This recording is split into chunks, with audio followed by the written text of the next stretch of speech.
শেষ করে রওনা দিলাম। আমরা হাঁটছি, পেছন পেছন সেই বুড়িমাও হাঁটছে। মাঝে মাঝে পিছন দিকে ঘুরলে বুড়িমা নাই হয়ে যায়। পল্টু বিশুদাকে বলল, বিশুদা, বিরিয়ানির এত সুস্বাদু হইল কেমনি? কই থেকে আনলা এটা? এর আগে তো এত স্বাদের বিরিয়ানি খাই নাই কোনো দিন। তখন বিশুদা বলল, এইটা ক্যালকাটার বিরিয়ানি।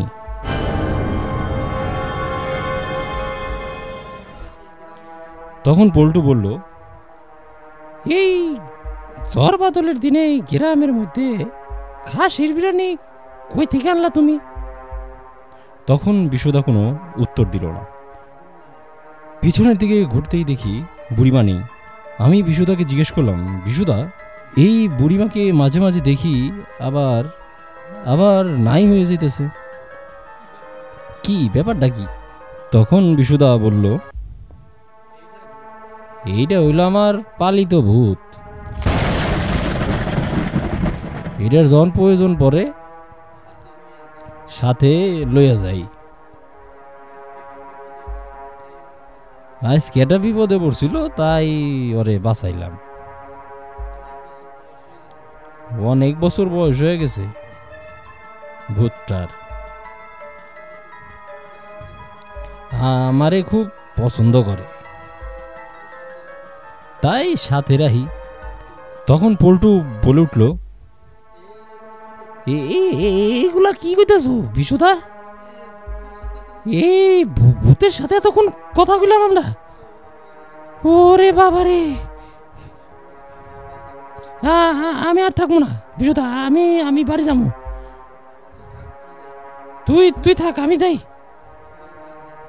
তখন বিশুদা বলল, আরে দাঁড়া, অত ভয় পাইস না, আমি তো আছি। চল চল, তাড়াতাড়ি হাইটে চল। আস্তে আস্তে আমরা হাঁটা শুরু করলাম। অনেক দূর যাওয়ার পরেই দেখলাম কে জানি আমাদের দিকে হেঁটে আসছে। কিছুক্ষণ পর দেখা গেল পল্টুর পাশের বাড়ির নিতাইদা। নিতাইদা হন্তদন্ত হয়ে আমাদের সামনে এসে দাঁড়ালো। তখন নিতাইদা বলল, আরে পল্টু, তরে খুঁজতে খুঁজতে পুরা গ্রামটা খুঁজে ফেলাইলাম, আর তোর দেখা পাই না। যাক, তরে পাইছি। তুই কি খবরটা শুনছস? তখন পল্টু বলল, কি খবর নিতাইদা? নিতাইদা, আমারে খুঁজে তোমার কি দরকার? কও কও, ঝটপট করে কও, কি হয়েছে? তখন নিতাইদা বলল, গ্রামের সবাই জানে আর তুমি জানো না। কি কি বিষয়টা কি নিতাইদা, খুলে বলো। আরে পল্টুর বউরে তো শাকচুনি ধরছে, ওগো করই গাছের মাছ ডালে বসে রয়েছে পা দুলাইয়া, কেউ নামাইতে পারতেছে না। তখন পল্টু বলল, কি কি কি কি কইলা নিতাইদা? ঘরের মধ্যে বরে রাই খাইলাম, ইলিশ মাছ ভাজতাছে, আর এখন শাকচুনি হয়ে গেছে। ওরে, আজকে আমার লগে কি করতেছে সব?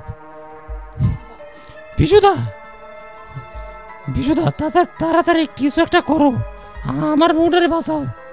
তখন বিশুদা বলল, চল আগে তগো বাড়ি যাই, তারপরে দেখতাছি ঘটনাটা কি, এইটা আবার কোন শাকচুন্নি। তখন আমি পিছন থেকে দেখলাম বুড়িমা আমাদের সঙ্গে খটখট করে হাঁটা শুরু করেছে। আমরা আস্তে আস্তে এগোতে লাগলাম পল্টুর বাড়ির দিকে। পল্টুর বাড়িতে ঢুকতেই আমরা দেখতে পেলাম সত্যিই পল্টুর বউ ওদের বাড়ির মস্ত বড় কড়ই গাছে উঠে বসে আছে এবং পা দোলাচ্ছে, হি হি করে হাসছে। এই অবস্থা থেকে পল্টু দিশেহারা, কি দিয়ে কি করবে বুঝতেই পারছে না। তখন পল্টু বলতে শুরু করলো, এই এই তুমি নেমে আসো। এই এত উঁচায় উঠলো কেমনে? হায় হায় হায়, পড়লে তো মাথার হাঁটি ঘুরা ঘুরা হয়ে যাইব। তখন বিশুদা পল্টুকে বলল, দাঁড়া। বিশুদা তখন বুড়িমার সঙ্গে কি যেন একটা খচর মচর করে কথা বলতে শুরু করলো। তার কিছুক্ষণ পরে দেখলাম সেই বুড়িমাও দেখি কড়ই গাছের মাথায় উঠে গেছে। তারা যেন কিরকম ঝগড়া করছে, পল্টুর বউ আর বুড়িমা। পল্টুর বউ তখন বলছে, এই বুড়ি ভূত, তুই এসেছিস আমার এলাকায়, এক্ষুনি চলে যা বলছি। চলে যা আমার কাছ থেকে, আমাকে একা থাকতে দে। তখন বুড়িমা বলে উঠল, তো তোরে না কত বছরের এলাকা ছাড়া করছিলাম, আবার আইসস? কি কি চাস তুই?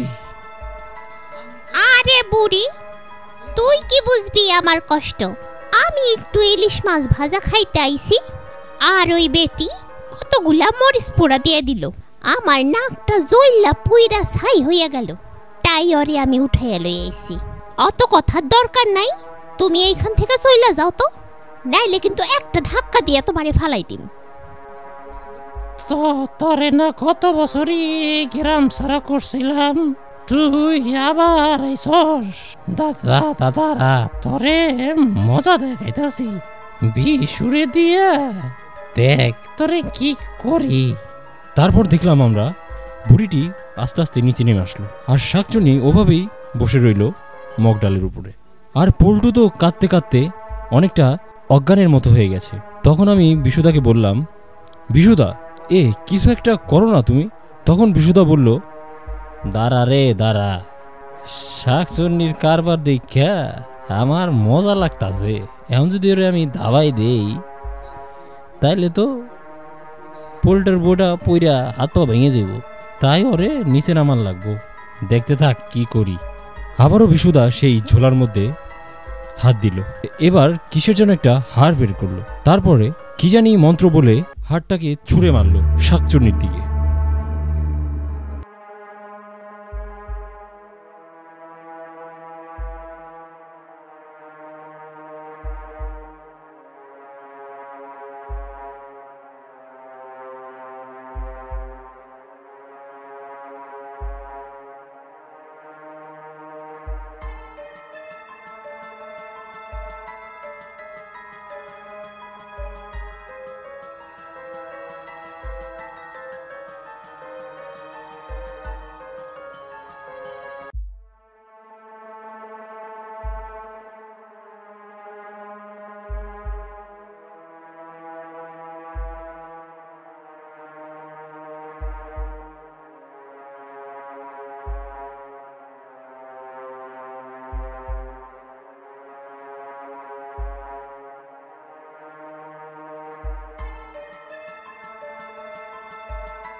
শাকচুন্নি আরো উপরে উঠে গেল। উঠে বিশুদার দিকে তাকিয়ে বলতে লাগলো, তোর এই মন্ত্রে কোনো কাজ হইব না রে বিশুতান্ত্রিক, তুই আমার কিছুই করতে পারবি না। আমার শক্তি সম্বন্ধে তোর কোনো ধারণাই নাই। আমি এই বউডারে লইয়া এখনই চইলা যামু। এই বলে পল্টুর বউকে নিয়ে শাকচুন্নিটি উধাও হয়ে গেল। তখন আমি বিশুদাকে বললাম, বিশুদা, কাজটা হলো কি? তোমার মন তো কি ফেল করলো? শাকচুন্নি কোথায় চলে গেল পল্টুর বউকে নিয়ে? তখন বিশুদা বলল, কই যাইব আর, আকাশে পাতালে জেনেই যাক, আমি ওরে এলোই আমু। তখন বিশুদা বুড়িমাকে আবার বলল, যাও তো বুড়িমা, শাকচুন্নি কোন এলাকায় যায় বৈশা রইল, এই খবরটা একটু নিয়ে আসো, তারপর দেখাইতাছি। এদিকে পল্টু তো অজ্ঞান। আমরা পল্টুর চোখে মুখে জলের ছিটে দিয়ে দিলাম। তারপর পল্টুর জ্ঞান ফিরল। জ্ঞান ফিরে বলতে লাগলো, আমার বউ শাকচুন্নি হয়ে গেছে, আমি এখন কি করবো? বউটারে কই কই যাবামু বিশুদা? বিশুদা তখন বলল, একটু অপেক্ষা কর, তোর বউ রে আয়না দিতাছি, আর শাকচুন্নিরেও দেখতাছি কি করা যায়। আমার বউ শাকচুন্নি হয়ে গেছে, আমি এখন কি করবো? বউটারে কই কই যাবামু বিশুদা? বিশুদা তখন বলল, একটু অপেক্ষা কর, তোর বউ রে আয়না দিতাছি, আর শাকচুন্নিরেও দেখতাছি কি করা যায়। Welcome again horror FM Bangla YouTube চ্যানেলে আপনাদের সকলকে স্বাগতম জানিয়ে শুরু করব তান্ত্রিক বিশু সিরিজের নতুন এপিসোড, শাকচুন্নি ও তান্ত্রিক বিশু। এই এপিসোডে আমরা শুনতে পাব তান্ত্রিক বিশু ও শাকচুন্নির মধ্যে কি ঘটে, এবং প্রত্যেক এপিসোড শেষে থাকবে একটি করে কুইজটি থাকবে পিন কমেন্টে, এবং কুইজটি দেখে আপনাদের উত্তর দিতে হবে। যে যত বেশি সঠিক উত্তর দিতে পারবে তাদের মধ্যে থেকে 3 জনকে আমরা বেছে নেব বিজয়ী হিসেবে, এবং গিফট হিসেবে থাকছে এয়ারপড, স্মার্ট ওয়াচ এবং একটি টিমার। অবশ্যই কমেন্ট করতে হবে আপনি কোথা থেকে শুনছেন, এবং তান্ত্রিক বিশু সিরিজের এপিসোড কেমন লাগছে আপনাদের সেটা কমেন্ট করে জানাবেন, এবং সাবস্ক্রাইব করবেন আমাদের হরর এফএম বাংলা ইউটিউব চ্যানেলটিকে পরবর্তী ঘটনা শোনার জন্য। প্রত্যেক বৃহস্পতিবার রাত 10টায় তান্ত্রিক বিশু সিরিজের প্রত্যেকটি এপিসোড আসতে থাকবে। মাস্ট যেটা শেয়ার করতে হবে আপনাদের ফ্যামিলি এবং ফ্রেন্ডদের সাথে। যাদের কমেন্টে সব থেকে বেশি লাইক পড়বে তাদের মধ্যে থেকে 3 জনকে আমরা বিজয়ী হিসেবে ঘোষণা করব। সো শুনতে থাকুন তান্ত্রিক বিশু সিরিজের দ্বিতীয় এপিসোড, শাকচুন্নি ও তান্ত্রিক বিশু। কিছুক্ষণ পর বুড়ি ভুট্টি ফেরত আসলো। বিশুদাকে বলল, শাকচুন্নি 3 কিলোমিটার দূরে এটা ভাঙা মন্দিরের পিছনে শেওড়া গাছে বইসা রইছে। অনেকক্ষণ আমি ওরে দেখলাম, কাঁচা একটা রুই মাছ চাবায় চাবায় খাইতাছে। তাই দেরি না কইরা তোরা তাড়াতাড়ি যা ওই শেওড়া গাছের কাছে, নাইলে কখন জানি বউডারেও চাবায় খাইয়া ফালাই দেয়। বুড়ির কথা শোনার পর পল্টু তখন বলতে লাগলো, বিশুদা, শেষমেশ শাকচুন্নি আমার বউডারে খাইয়া ফালাইব। এখন কি করবো আমি? একটা কিছু উপায় বাই করো না বিশুদা। তখন বিশুদা বলতে শুরু করলো, কথা না বইলা তাড়াতাড়ি চল আমার লগে, আগে ওই ভাঙা মন্দিরের পিছনে যাইতে হইব, শেওড়া গাছ তলা। তখন আমরা হাঁটা শুরু করলাম। হাঁটতে হাঁটতে কিছু দূর যাবার পরে একটা বড় মহিষ দেখতে পেলাম। শিং আলা মহিষ খুব জোরে আমাদের দিকে তেড়ে আসছে। এ আবার কোন সমস্যার সৃষ্টি হলো আমরা কিছুই বুঝতে পারলাম না। তৎক্ষণাৎ বিশুদা একটা কি জানি মন্ত্র বলতে শুরু করলো। তারপর মহিষটার দিকে তাকিয়ে থাকলো এক দৃষ্টিতে। মহিষটা তীব্র বেগে দৌড়ে আমাদের দিকে আসছিল, কিন্তু বিশুদার তাকানোর পরে মহিষটা আস্তে আস্তে শান্ত হয়ে গেল। মহিষটার ওজন হবে কম করে হলেও 200 কেজি। ইয়া বড় শিং, চোখ দুটো লাল টকটকে। এইরকম বন্য মহিষ আমাদের জীবনে কখনো দেখিনি। কিছুক্ষণ পর মহিষটি আস্তে করে দাঁড়িয়ে পড়ল। তখন বিশুদা মহিষটির সঙ্গে কি যেন ফিসফিস করে কথা বলতে শুরু করলো।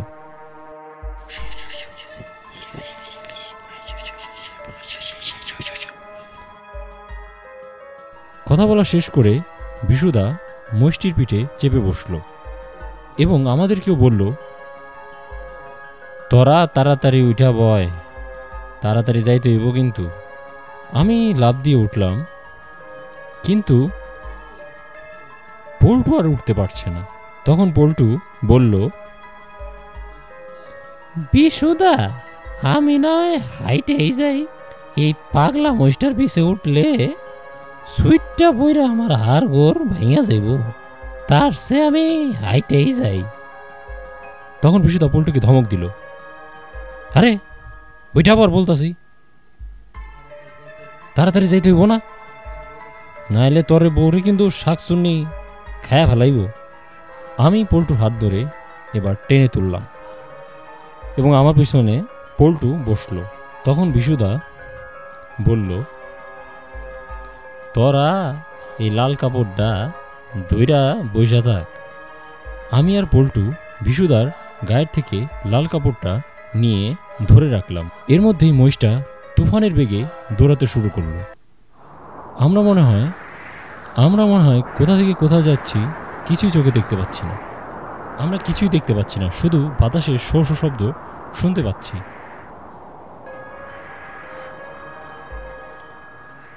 কিছুক্ষণ পর দেখলাম আমরা শেওড়া গাছের নিচে মহিষটি দাঁড়িয়ে পড়েছে। চারিদিকে ঘন জঙ্গল, মাঝখানে সেই পুরনো মন্দির।